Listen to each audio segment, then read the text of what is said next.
All right, everybody, welcome back to Player Development. Today we're joined by Kai. He's a sports psychologist and the managing director at the Performance Pursuit here in Williamsburg, Virginia.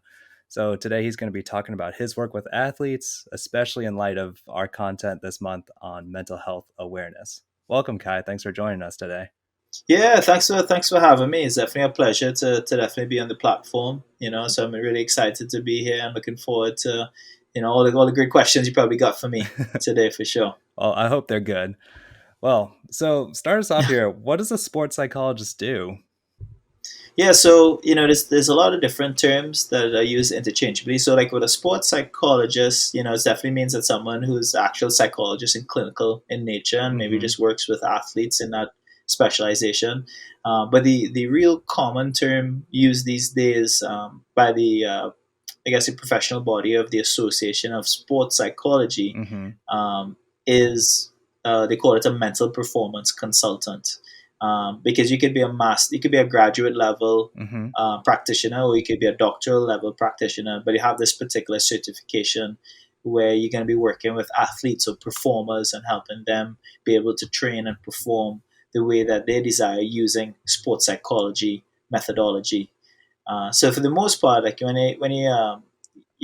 a sports psychologist or mental performance consultant might do the same thing, Mm-hmm. but essentially what they're doing is really supporting athletes develop particular skills and give them insight into themselves that would allow them to be able to train and perform that the way that they would like to. Give them a little more autonomy to be able to do that on a consistent basis. So we're just really helping those athletes just improve their Mm. ability to do so on a regular basis. Okay. And so you mentioned that your client base is not necessarily limited to athletes. So who are your typical clients? Is it individuals? Is it like organizations or teams? And what is your process like with them? Yeah, it definitely varies, because I would say the majority of the population that does reach out for like sports psychology Mm-hmm. services are typically athletes. We're looking Sure. mainly at like youth athletes, whether it's high school, college. Sometimes you're working with professional Olympic athletes. Mm-hmm. Sometimes you're even working with like performers, like people within like the arts. You're talking about like drama, actresses, Mm. singers, any kind of performer. And sometimes you even work with people like maybe like surgeons, salesmen, business Oh. business managers, anybody who has to kind of perform Mm-hmm. in a high performance setting could benefit from sport and performance psychology services. It just varies, but I would say that the majority of the people who do seek these services are definitely athletes in the context of Mm-hmm. being able to perform within their particular domain of sports. Because the good example is like, of course, you probably heard about like esports, right? Like Mm-hmm. gaming. Yeah. That's been one that too has been picking up over the years in Oh. terms of popularity of being a sport or profession, and that's been another area too that they definitely also seek support in using sports psychology as well. Oh, that's interesting. So, taking us from like day Mhm. one, if somebody comes to you for consulting or performance coaching services, what does that process look like?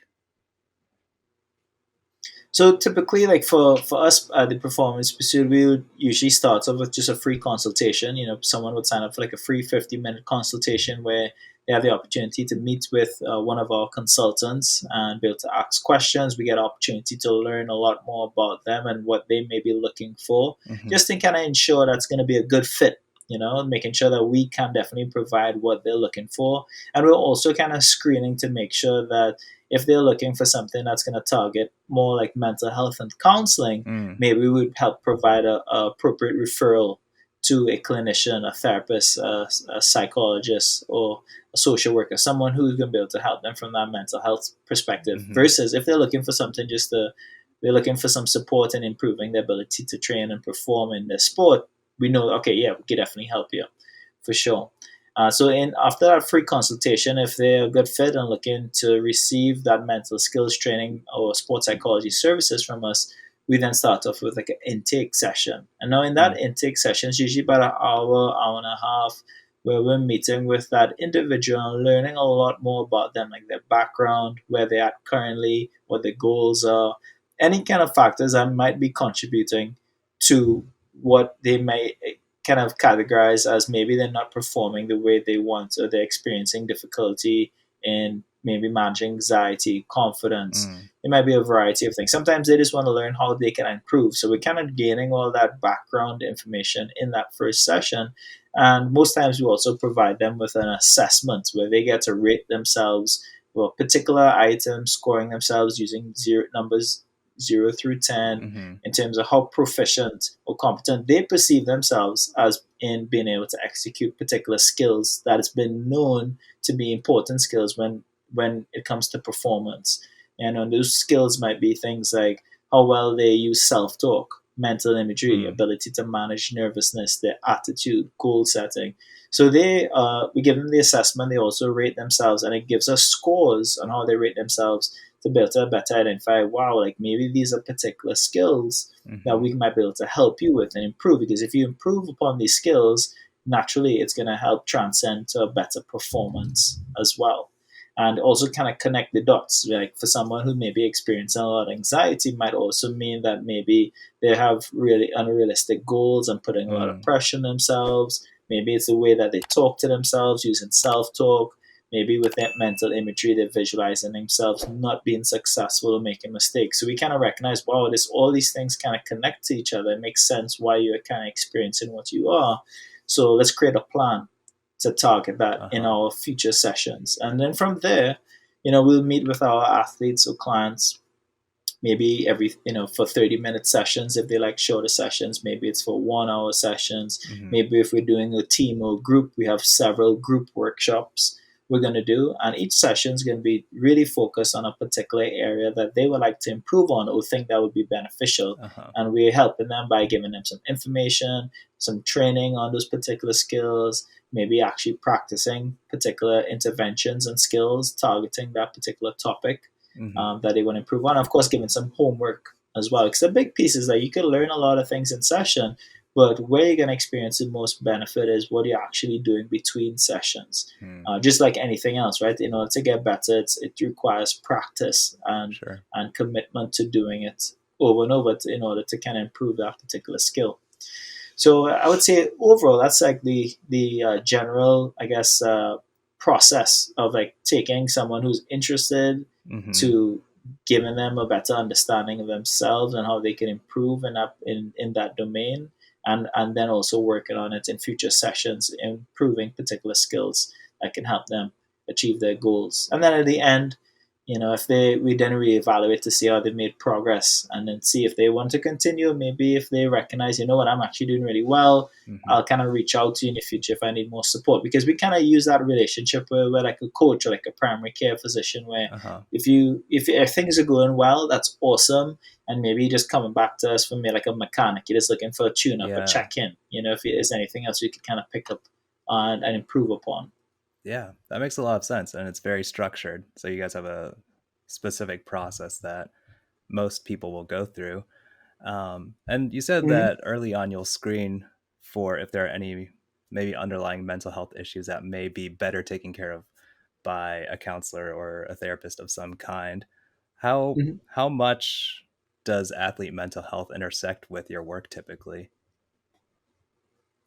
I think it's pretty crucial, because when someone's kind of first reaching out, you want to really identify what it is that they're experiencing, Mm. so we can better target how we're going to help them, because you might have someone, like example, an athlete might come to you and be like, hey, I'm really struggling with my confidence in my sport, and I'm not playing well. I'm on the bench. I'm not playing the way I would like, and it's maybe bleeding into their personal life where they feel, Hmm. maybe a little depressed about how things are going because they have a lot riding on the sport.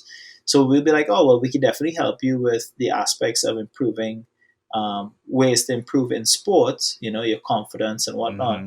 But if you're experiencing things outside of sports, that might be tied to depression. Maybe that's where we'd be like, oh, maybe it's really important to see a trained specialist who can help Mm. you in managing those symptoms of depression you're experiencing. because that might be also correlating to why you're not performing as well as you can. It's a kind of, it's a continuum. It could go either way. Yeah. Maybe what came before, was it you feeling depressed and that started to impact your ability to perform? So I think it's very crucial. I think it's impossible for an athlete to perform at their best if their mental health is not good. That makes a lot of sense. And so, adjacent to the idea of mental health, one of our previous interviewees, um, he talked about how he really hates the effect that social media has on athletes, specifically a lot of the youth athletes that he works with. What are your thoughts and maybe advice that you give to any of the athletes that you work with in terms of interacting with and engaging with social media? Yeah, it's definitely not a topic that comes up a lot in our line of work when it comes to social media, but just general things that we would definitely recommend to them, of Mm-hmm. course, is just to to kind of recognize your motivation for using social media. Is Mm, social media a way that you're using to connect with people and share things about yourself? Sometimes you might see people get caught in like it's social comparison, right? You're looking and seeing other people and comparing yourself to what other people are doing, mm, and that could kind of turn into like recognizing, am I not successful because I'm looking at these other people and these people kind of look like they're successful, and it could kind of bring you down, right? mm, So I think social media is a very tricky thing, especially at a young age, because you don't always, a lot of people don't always post about things when it's not going well, right? It always seems like everything is going well and sure. they're on top of everything. And that could kind of create this unrealistic expectation that we're perfect, or that we never go through tough times, or this is the reality of the situation, but we might just be seeing one particular aspect of that person, Mm-hmm. you know. And so I think for young people, who might be impressionable too, and not able to kind of think of that broader context, it could be really tough for them to understand that, what you see in social media doesn't mean that's the reality of the situation Mm, as well. So try to think about, well, I'm seeing this, but this might be happening as well, to yeah. be able to ask questions, but also to be safe at the end of the day for yourself, because just because you see someone doing some social media doesn't mean that person is actually who they are, right? You have a lot of people Mm-hmm. who might be posing, or being an imposter in a Sure. sense. They kind of portray this character maybe that they're playing. Especially when it comes to influencers, right? Everyone looks at these different Sure. influencers on social media, and it could be, if you're gullible, or it could be kind of damaging, right? Thinking that's what the reality of is, but Mm-hmm. that's just what that you're seeing in social media, For you know. sure. Yeah, I appreciate your insights on that. Um, and this next thing, I'm going to ask if you'd be willing to share a simple technique that you might share with your athletes. I don't want you to give anything away for free, but whatever you'd be willing to share at a minimal level, what would a simple technique in sports psychology look like? Yeah, one thing I was just talking to with another individual not too long ago is the importance of recognizing your self talk, Mm, right? And when you're thinking about self talk, is really the way that we're coaching ourselves cognitively in situations, and this could be before a situation, during a situation, and even after. mm, Like a good example is someone who's maybe experiencing nervousness or anxiety. That might be a direct correlation of how they're coaching themselves in a situation. Like maybe they have a big tournament coming up this weekend, mm-hmm, and they're starting to ask themselves a lot of questions about the tournament. Like, am I going to do well? Who's going to be there? What if I don't do well? What if I make these mistakes? And you're asking yourself all these questions, mm-hmm, not giving yourself any answers or affirmation or validation that you can be successful, and then it bleeds into them feeling anxious, and then that could be really hard for them to manage, is that feelings of anxiety and nervousness.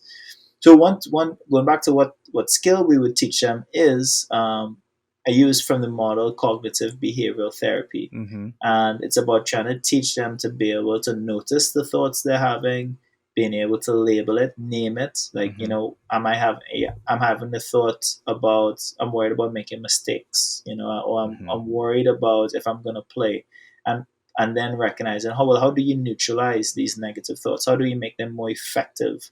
And then it might be as simple as adding a more positive spin at the end of the thought. So recognizing, I'm worried about making mistakes, but if I go to practice and I practice these particular things, then I know that I could actually do better in Mm. this particular situation.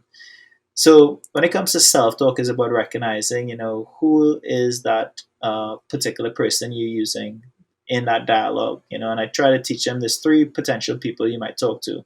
Mm. You might be talking to the Hulk, who might be this angry person who might beat you down when things aren't going well. You might be talking to the scientist who's going to ask you a million questions over and over and might lead to you feeling very worried about it because you're just asking yourself all these questions and no answers. Or you're going to talk to your best friend. And your best friend is that person who's supporting you and making Huh. you feel like you could do anything.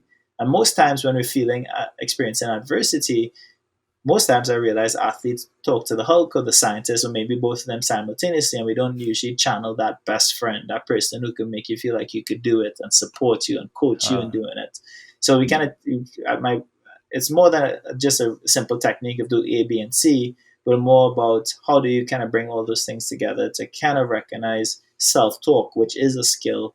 How do you use Hmm. that effectively to be able to prepare to perform when it comes to performance situations? Yeah, that's really awesome. Developing that awareness and then also, like you said, making a choice to talk to one or the other personas that are going to be helpful in that Yeah, and situation. yeah, and you might talk to all, but it's about Hmm. like which one do you lean most on, which one do you know? Okay, like I've beaten myself all day. Like how do I channel that best friend to in order to Hmm. overcome it? To feel better about what is coming up. Yeah. Because there's no doubt about it. We all have different people we speak to Hmm. in our mind, but it's about trying to recognize when it's in crucial moments who are we channeling in to help Yeah. us in that particular situation. Yeah, that makes a lot of sense. Well, I'll leave you with the final word here, Kai. What do you think that people in sports, athletes or coaches or sports psychologists, what do you think people need to know about mental health in the sports world? I think when it comes to mental health, you got to recognize it's something that is not like black and white, right? Mm. It's not something that you might always see on the surface, but think about it more like just like physical health in general, right? It's something that can always be improved upon, Mm. and it requires daily attention. You know, it's not something we should always wait that something bad happened to us that we Hmm. then recognize I need to improve my mental health, but recognizing like it's like your phone, right? Your phone has a percentage charge in it, and we charge our phones every day. Why do Mm. we charge our phones every day? So that it could be working and we could do all the things that we need to do with it, and not wait for it to the phone to die before we then Yeah. charge it. It's about how do we do certain things to keep that battery up there where we know it's in good health. And so when it comes to mental health, it's about recognizing that it's things that we should practice daily to make Mm. sure that we are taking care of our mental health. Because by taking care of our physical and mental health, then we're going to make sure we're doing a much better job of holistically taking care of everything we need. Sometimes we easily forget that we take care of ourselves physically by going to the gym, but we overburden ourselves with so many things mentally, and recognize that we do need to also take care of um, just ourselves mentally as well. And that it could be simple things like maybe hobbies you do, maybe it's particular times you set aside for yourself to relax. Maybe it's enjoying the company of friends and family. Maybe it's a particular food you enjoy. Trying to think about all the things that come tap into self care. How do we take care of Mm. ourselves? That could translate to our mental health, being good, just like our physical health. So I think whatever we do for physical, we also should be doing for mental health as well.